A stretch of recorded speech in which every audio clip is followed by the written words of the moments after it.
Don't forget to like the video, share your thoughts or story in the comments and subscribe to our latest stories. Before I start, tell me where you are watching me from. I wonder which cities and towns will join me in this memory that will follow me for years. He asked me to trust him. And for reasons I can't quite explain, I did. Looking back now, I wonder if it was my longing for comfort or my stubborn hope that people can still surprise you in good ways. Either way, I opened my heart more than I thought I would, and what followed is a memory I carry with equal parts tenderness and regret. That evening started simply. I was sitting in my living room, the soft glow of a lamp warming the corners of the space, a cup of tea cooling on the table beside me.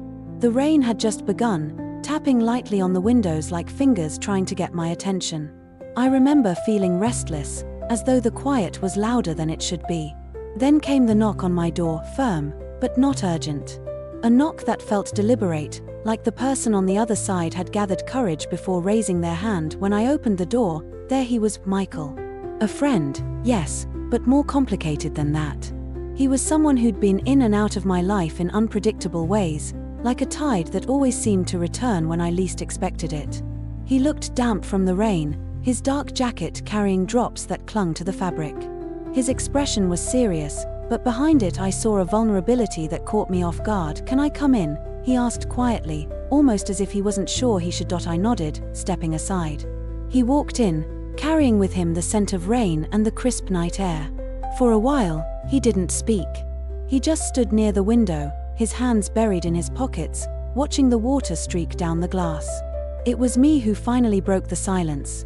"You're restless," I said, half a statement, half a question. He turned toward me, his eyes holding something I couldn't quite read. "I need you to trust me," he said. There was no explanation, no preamble. Just that simple, unsettling request. My instinct was to ask why, to demand details, to protect myself. But something in his tone, in the way his shoulders sagged as though he was carrying a weight too heavy to bear alone, stopped me. Instead, I found myself asking, "With what?" He hesitated before answering. "With this moment. With me. Don't ask me for every reason, just trust that I won't let you fall." The words lingered in the room, soft but heavy. I watched him, remembering all the times in my life when trust had been broken, by friends, by family, by circumstances that made me harden a little more than I liked. But in his eyes, I saw something rare, not certainty, but honesty. He wasn't promising perfection, he was asking for faith. I agreed, though my voice wavered when I said it. "All right. I trust you." The look on his face shifted, relief washing over him in a way that made me realize how much he had needed to hear that. He sat down across from me, his movements slower now, more deliberate. He told me stories, not everything, but enough. He spoke about choices he had made that left him questioning his own worth, about moments he wished he could rewrite, about the loneliness that sometimes pressed on him like a shadow. I listened. I didn't interrupt or judge. I just let him unravel, thread by thread, until the guarded man I knew seemed to fade, leaving someone raw and real in front of me. At one point, his voice broke, and he leaned forward, elbows on his knees, his head in his hands. It was then that I realized how rare it was for him to let anyone see this side of him. The room grew quiet again, the only sound the rain outside, steady and rhythmic, like the earth itself was listening. I felt my chest tighten, not from fear but from the deep ache of seeing someone I cared for so exposed. "Why me?" I finally asked. He lifted his head, eyes red but steady. "Because you don't look away. You see me, even when I don't want to be seen." Those words pierced through me. They weren't grand or polished, but they were true. And maybe that's why I let my guard down too. I told him pieces of my own story, things I hadn't planned to share. Times when I had trusted and lost, when I had chosen silence over speaking, when I had carried burdens that no one else could see. The more I spoke, the lighter I felt, as though the weight of years was loosening its grip. For hours we sat there, two people bound by unspoken understanding, leaning into the kind of connection that doesn't happen often in life. I could almost forget the outside world, the rain, the ticking clock, the half-finished tea on the table. All that mattered was the trust exchanged in that small living room. But as the night stretched on, and the rain softened into a drizzle, something inside me stirred. A quiet warning. Trust is powerful, but it is also fragile. And while his words had been sincere, I couldn't shake the worry that I had stepped into a space where my heart might not be safe. When he finally stood to leave, he looked at me with gratitude I'll never forget. "Thank you," he whispered. "For tonight. For trusting me." I smiled, though it felt heavy. "Take care of yourself, Michael." As the door closed behind him, I leaned against it, listening to the echo of his footsteps fade into the night. Part of me felt stronger, knowing I had given him something he needed. But another part of me knew that trust, once given, can never fully be taken back. And that realization left me with a strange mix of warmth and regret that I still carry to this day. That night marked the beginning of something I couldn't name, an uncharted path built on fragile faith and unspoken promises. I didn't know where it would lead, but I knew this: the choice to trust him had changed me, for better or worse. And that was only the beginning. The next morning, I woke with the uneasy feeling that my home still carried his presence. The chair where Michael had sat seemed heavier somehow, as if it remembered the weight of what he shared. I tried to go about my day as usual, tidying up, making breakfast, folding laundry, but the echoes of his voice followed me into every room. It was as though the walls themselves had been listening. I kept replaying his words. "I need you to trust me." At the time, it had felt like an invitation, almost like a bridge between us. But with the sun up and the rain gone, I began to question whether I had stepped too far out onto that bridge. What if it couldn't hold me? By afternoon, I found myself glancing at my phone, half expecting a message from him, though nothing came. I thought about sending one myself, something casual, something that wouldn't sound like I was clinging. But every time I opened the screen, I froze. I didn't want to chase.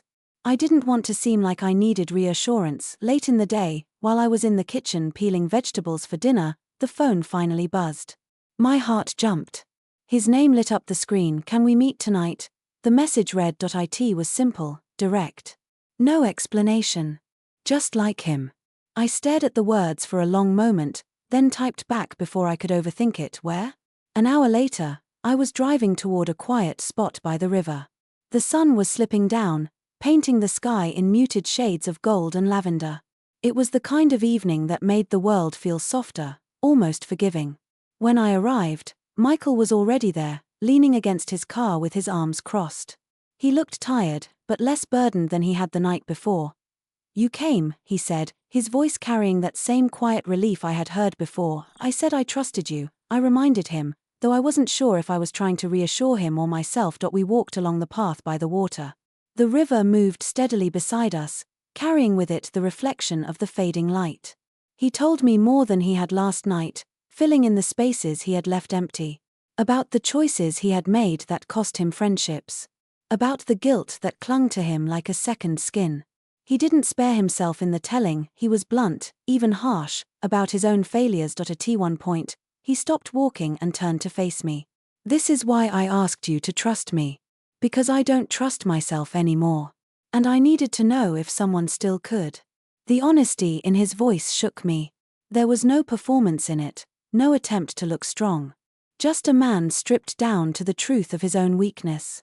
I felt my chest tighten with the weight of it. I wanted to reach for his hand, but I didn't. Instead, I said, "I don't know if I can carry everything for you, Michael. But I can listen. I can stand here with you." His shoulders eased, and for the first time in days, maybe weeks, he smiled. It wasn't a wide smile, but it was real. We sat on a bench overlooking the water, the night settling around us like a blanket. Fireflies blinked in the distance, their tiny lights dancing in the dark. He spoke less now, as though the act of sharing had taken the weight out of him. In the quiet, I noticed the closeness of our shoulders, the small comfort in simply not being alone. But even as I sat there, I felt a tug inside me. A warning. Trust could bind two people, yes, but it could also blind them. Was I stepping into something I didn't fully understand? Was I giving too much of myself to a man who didn't even trust his own reflection? When he finally drove me home, the silence between us was not empty. It was full of questions, of unspoken fears, of a strange hope I couldn't quite name. As I stepped out of the car, he caught my hand for just a second, holding it gently before letting go. "Thank you," he said again. I closed the door, my heart unsteady. That night, lying in bed, I realized something. Trust isn't a single choice you make once. It's a series of choices, each one riskier than the last. And with Michael, I was only just beginning to understand what that meant. The days after that evening by the river seemed to stretch longer than usual. I went about my routines, work, errands, the quiet tasks that filled my home, but Michael was never far from my thoughts. It wasn't just what he had shared, it was the way he had looked at me when he asked me to trust him. That look lingered. It pressed into me with a weight I hadn't expected. He didn't reach out for 3 days, and I didn't either. But each time my phone buzzed with some trivial notification, my heart leapt in a way that embarrassed me. I told myself I was too old to feel like a girl waiting by the window for a knock that might never come. Still, I couldn't help it. On the 4th day, there he was. Another knock at my door, late in the evening, the same deliberate rhythm I remembered. When I opened it, he stood there, not soaked with rain this time, but with the same searching look in his eyes. "Can we talk?" he asked. I nodded, stepping aside. This time, it felt different. The air between us was heavier, but not with silence, more with expectation. He walked in slowly, as though he wasn't sure if he belonged. "I don't want to burden you," he said before I could even sit down. "But I don't know who else I can be this honest with." I motioned for him to sit. My living room was dimly lit, the lamp casting warm shadows on the walls. The space felt safe, but also fragile, like something important was about to happen. He told me about a decision he had to make, something personal, something that would change his life in ways he couldn't predict. He didn't go into every detail, but it was clear he was standing at a crossroads, torn between what felt right and what felt safe. His words spilled out faster than before, his voice low and rough with frustration. At one point, he looked at me and said, "If I make the wrong choice, I don't know if I'll ever forgive myself. That's why I asked you to trust me, because I'm not sure I trust the ground under my own feet." I sat there, hands clasped in my lap, my heart twisting. Part of me wanted to tell him exactly what to do, to guide him like I had guided my own children when they were younger. But another part of me knew he wasn't asking for solutions. He was asking for something harder, for me to believe in him even when he couldn't believe in himself. "Michael," I said softly, "trust isn't about being perfect. It's about showing up, even when it's messy. I can't make your choice for you. But I can be here, and I can believe that you'll find the strength to make it." He sat back, his shoulders rising and falling with a deep breath. For a long moment, he didn't speak. Then, quietly, he said, "That means more than you know." The night stretched on as we talked, sometimes about his fears, sometimes about lighter things, memories, and stories that made us laugh in between the heavier silences. At one point, I realized I hadn't laughed like that in months, maybe years. There was something freeing about being with someone who didn't expect me to be anything but myself, yet, beneath the comfort, there was also a creeping unease. I could feel myself leaning into him, giving him more of my trust, my time, my heart. And a voice inside whispered, "Careful, this could cost you more than you think." When he left that night, he didn't just thank me. He said something else, something that would stay with me. "I don't know how this will end. But whatever happens, I'll remember that you trusted me when I didn't deserve it." As I closed the door behind him, my chest ached with a strange mix of pride and dread. Because trust is never given without risk, and deep down, I already sensed that regret might be waiting for me at the end of this road. Still, I couldn't turn away. Something about him, about us, kept pulling me forward into the unknown, into the risk, into the fragile hope that maybe this time, trust would be enough. The nights that followed felt like walking along a ridge, one misstep and everything might tumble, but the view was honest and wide. Michael and I continued to meet, sometimes at my place, sometimes by the river, sometimes in the small coffee shop that smelled of cinnamon and old books. Each meeting was its own fragile agreement, a space where truth could be spoken, where small confidences could be tested like stones in the palm of a hand. I kept telling myself I would be cautious, that I would measure every step. And yet, when he looked at me with that tired openness, my caution softened like frost under sunlight. One evening in late summer stands out now, both for the clarity of what happened and for the lesson it left behind. He arrived soon after dusk, more composed than in the early days, but there was a tension I could feel even before he spoke, a tightness around the edges, like the paper of a letter folded too many times. We walked to the park bench where we had sat before, the air warm but the breeze carrying a hint of change, I have to tell you something, he said, voice steady but earnest. It's about the choice I mentioned. I haven't been honest about how deep it reached. He paused, looking out at the darkening sky. I made decisions that affected other people, choices I thought I could fix alone. But I can't. Not without help. And I don't want to drag you into the mess, yet I couldn't imagine going through it without you knowing. The words landed like stones.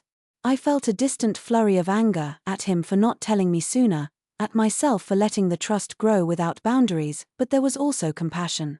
Men and women conceal burdens for many reasons: pride, fear, shame. I had seen his shame, I had watched him peel it back, piece by piece. Now he was offering me the full weight, not to bind me but to share reality as it was. Tell me, I said. Tell me everything you need me to know. My voice wasn't theatrical, it was the steadiness I hoped to be. He spoke for a long time, slow and deliberate, about responsibilities he had shirked, about promises to others that had been broken, about the ways his past decisions rippled out into the lives of people he cared about. He didn't ask me to take the burden. He only asked that I see it for what it was. As he spoke, I realized something I hadn't allowed myself to see before: trust is not the same as surrender. Trust does not demand that we shoulder another's mistakes, it asks that we be truthful about them. By revealing his faults, Michael was not seeking absolution so much as accountability. He wanted someone to witness his attempt to make amends, someone who could remind him of his better intentions when he faltered. We spent the rest of the evening planning practical steps. He needed to call a few people, to make restitution where possible, to meet professionals who could guide him through repair. I offered what I could: my time, my steady presence, a willingness to help him draft letters or accompany him to difficult conversations. At no point did I promise miracles. I promised honesty, and I promised to stand by the boundary that what he needed me to be was not his only support. There was a moment, late in the night as we parted, when he reached for my hand, not in a plea, but as a gesture of partnership. You could walk away, he said softly, an acknowledgement of the risk he had asked me to accept. And I wouldn't blame you. I squeezed his fingers and let the silence hold us for a heartbeat. I won't walk away, I answered. But I will not carry what you must carry. I will walk beside you while you carry it. The months that followed were uneven. Some days were small victories: an apology that was accepted, a phone call that closed a painful chapter, a meeting that brought clarity. Other days were setbacks, the kind that tested resolve. I learned to separate the man I cared for, the one who could be tender, truthful, and repentant, from the mistakes he had made. It wasn't always easy. There were nights when regret gnawed at me, wondering if my trust had been given too freely, if my willingness to stand by him had enabled patterns rather than corrected them. What steadied me was watching him change, not dramatically overnight, but in the ordinary, stubborn increments that matter most. He kept appointments. He apologized where apologies were due and accepted consequences where they came. He began to reforge relationships he had once let fray. And crucially, he began to rebuild trust with himself, small acts of integrity that slowly replaced the erosion of his confidence. For my part, the experience taught me to refine what trust meant. It meant openness without naivety. It meant compassion without self-erasure. It meant holding someone accountable while still seeing their humanity. I discovered that regret and gratitude can live side by side. I could be grateful for the intimate honesty he offered and still regret not erecting firmer boundaries earlier. Those seemingly opposing feelings taught me compassion for myself. One quiet afternoon, months after that first late-night knock, Michael and I sat again by the river. The water moved in the same steady rhythm it always had, and the world felt ordinary in a way that was comforting. He looked at me and said, with a small, tentative smile, "Thank you for trusting me when it was hard." I looked back and realized I had changed too, not because of him alone, but because of the choices I had made to stay honest with myself throughout. "I trusted you because I saw you," I said. "Not because I thought you were flawless, but because I believed that people could be better than their worst moments. I don't regret that." His eyes glistened with something like relief, and I felt my own heart unclenched. In the end, the regret I once feared wasn't a single, crushing thing. It was a thread woven through learning, lessons about listening to my intuition, about naming limits, about the quiet courage required to hold someone accountable with love. It taught me that trusting someone doesn't mean losing oneself. It meant choosing to be present, to hope, and to act with clear eyes. Walking away from that chapter, I carried fewer illusions but more compassion. I learned that forgiveness and wisdom are not the same, though they often walk together. And perhaps the most precious thing I took with me was the understanding that growth is rarely neat. It's messy and slow, and it asks us to be both generous and discerning. I wanted to believe that was enough for him, for me, and for the fragile, beautiful thing that had once begun with a knock at midnight and a request, "Trust me."